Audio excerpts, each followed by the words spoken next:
Spartaan 7000, Roy Boomstra. Assen, Nick Jacksons. 7000, Dennis Pleneers. Eveneens 7000, Patrick Alders.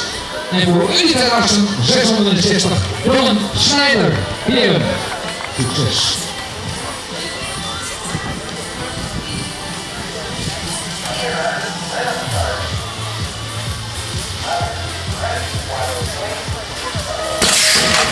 Als eerste beneden Nick Jackson aan, maar aan de binnenkant komt daar 6-13 Lars Martens.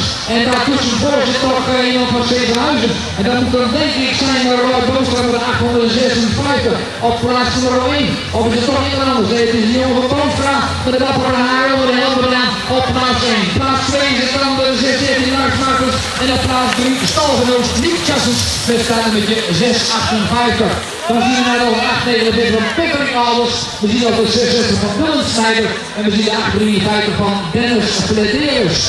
Roy Boomstra nog steeds aan de leiding naar het podium op plaats nummer 1. Op plaats 2 is dan Lars Martens. En plaats 3 die gaat naar Nick Jackson.